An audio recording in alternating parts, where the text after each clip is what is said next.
These men did not just build companies. They rebuilt themselves into machines designed for one purpose. And the question is not whether they won.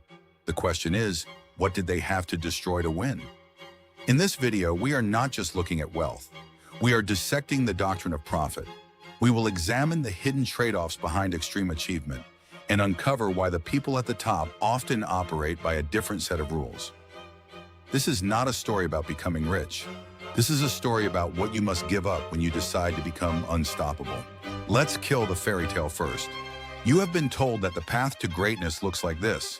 Wake up early, read books, stay consistent, believe in yourself, and one day if you work hard enough, the universe will reward you.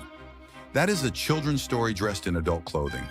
The real architecture of extreme success looks nothing like that. It looks like a person sitting alone at 3 a.m., not because they are disciplined, but because the pressure inside their chest will not let them sleep. It looks like choosing a company over a marriage, a vision over a friendship, a mission over mental health. It looks like Elon Musk in 2008, not the billionaire you see on magazine covers, but a man who had personally funded SpaceX and Tesla to the edge of bankruptcy. A man who had to choose which company received the last dollar he had left. A man who, by his own account, was having panic attacks, borrowing money from friends just to pay rent, and watching 2 decades of ambition approach total collapse simultaneously. Every name you admire came attached to a breaking point most people would not have survived. Here's the first pattern you need to understand. Every person who has ever built something world-altering made one specific decision before anyone believed in them. They burned the exit, not metaphorically, structurally, financially, psychologically. They removed the option to quit safely. Elon Musk did not diversify his fortune when PayPal sold for $1.5 billion. He reinvested almost every dollar into 2 companies that the entire aerospace and automotive industry said were going to fail. Experts laughed. Investors walked out of meetings. Rocket engineers told him publicly that he did not understand physics.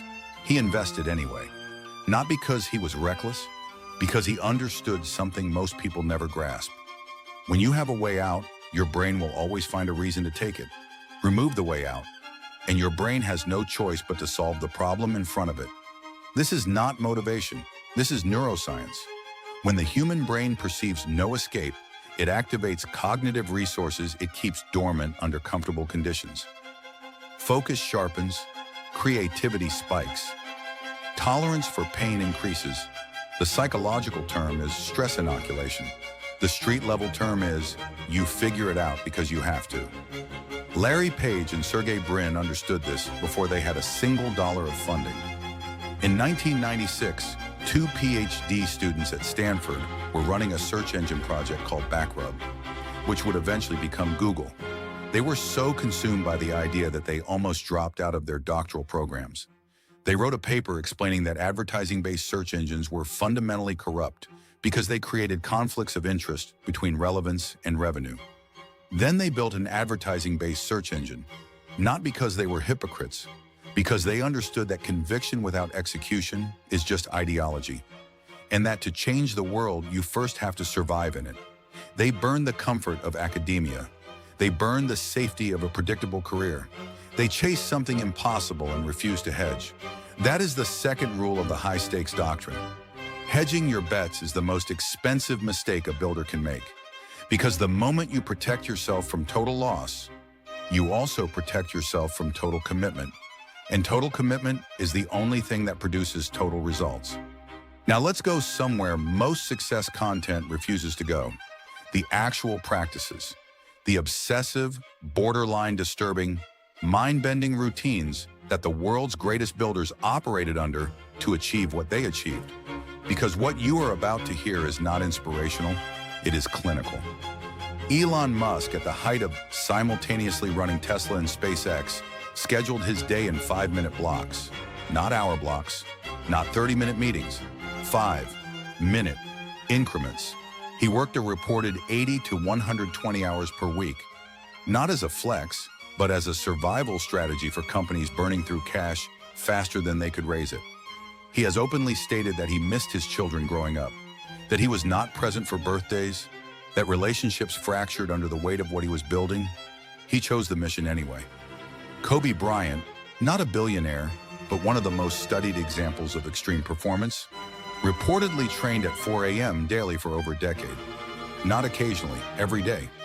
He would finish individual shooting sessions having taken 700 to 1,000 shots in a single workout.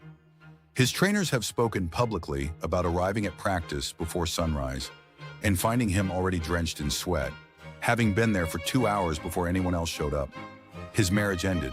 His reputation fractured publicly. He lived inside a level of obsession most people would diagnose as a disorder. Michael Jordan was so psychologically aggressive that his own teammates feared him. He once punched a teammate during practice. He trash-talked opponents during warm-ups for games that had not yet started. He used perceived slights, real or invented, as fuel. His 2009 Hall of Fame speech is a legendary study in obsession. Most people watching it were uncomfortable. Jordan was not, because people who win at the extreme level are not trying to be comfortable. They are trying to be immortal. And then there is Howard Hughes, the man who built a billion-dollar aviation and film empire in the early 20th century and descended into a psychological collapse so severe that he eventually lived in a sealed room, terrified of germs, watching the same movies on loop for months, his fingernails growing to several inches because he refused to cut them. The same mind that designed aircraft, the same mind that revolutionized Hollywood, shattered by the weight of its own intensity. That is not a cautionary tale they put in business school textbooks, but it should be, because the distance between extreme greatness and extreme breakdown is not always as wide as we want to believe. Did you even know the night Steve Jobs was building Apple in his garage, his girlfriend was pregnant? He denied paternity for years, even after a DNA test confirmed it. His daughter Lisa grew up largely without him. Years later, she wrote a memoir describing what it felt like to be abandoned by the man who named a computer after her. Jeff Bezos, during the early years of Amazon, was known inside the company for an explosive, relentless management style that left employees in tears after meetings. His drive was not separate from his ambition. It was the engine of it. Amazon's early culture was described by insiders as psychologically brutal, high turnover, extreme pressure, a belief system built on the idea that ordinary effort was not acceptable. His marriage of 25 years ended publicly during the most successful period of his professional life. Coincidence or consequence? Because here is what nobody tells you about obsessive builders. The same trait that makes them extraordinary in business makes them impossible in relationship. The relentless optimization, the refusal to accept mediocrity, the inability to separate work from identity. In a boardroom, those traits produce empires. In a home, those same traits produce distance. And every single one of these men, Musk, Jobs, Bezos, Hughes, paid that price in some form. Not because they were bad people, because they were people who made a choice. A real, clear, irreversible choice. The mission first, everything else second. Here's the part that will genuinely disturb you. Most people think wealth buys peace. It does not. At the level we are talking about, wealth does not remove pressure, it multiplies it. A person with $1 million is managing personal wealth. A person with $100 billion is managing geopolitical relationships, government investigations, public narratives, currency markets, and the employment of hundreds of thousands of human beings whose families depend on the decisions made in one room. That is not freedom. That is a cage made of gold. Elon Musk once described running Tesla and SpaceX simultaneously as being like chewing glass and staring into the abyss. His words, not a journalist's interpretation, not a biographer's dramatization. The man who the world envies described his own existence as eating glass. And yet he continued, because here is the paradox that defines every extreme builder. They cannot stop, not because they are addicted to money, but because the mission has replaced identity. Because stopping would not mean retirement. It would mean the collapse of the only self they know. That is not ambition anymore. That is something more complicated and far more costly. So what separates a person who merely wants success from one who achieves it at the extreme level? It is not intelligence. The world is full of brilliant people who achieve nothing extraordinary. It is not opportunity. History is full of people who were given every advantage and wasted them. It is not even work ethic. Hardworking people fail every single day. The difference is this: extreme builders do not work to achieve a goal. They work because the alternative, a normal, comfortable, average life, is to them a form of death. That is not hyperbole. That is a documented psychological pattern found across elite performers in every field. The drive is not toward success. It is away from ordinary, and that distinction changes everything about how they operate. They do not need external motivation because the internal repulsion from mediocrity is constant and overwhelming. They do not need accountability partners because accountability to themselves is already brutal enough. They do not watch motivational content because they are already moving. The problem is not starting. The problem is stopping. This is why the same fire that builds an empire can incinerate a life around it. When your engine runs at that temperature, everything near it eventually gets scorched. Now let's talk to you directly. Not about them, about you. Because this video was never really about Elon Musk or Larry Page or Steve Jobs. It is about the question you are sitting with right now. The question every person watching this is either consciously or unconsciously asking: how much am I willing to pay? Not in money, in life, in sleep, in relationships, in comfort, in the version of yourself that exists today. The one who has not yet been consumed by something larger than personal convenience.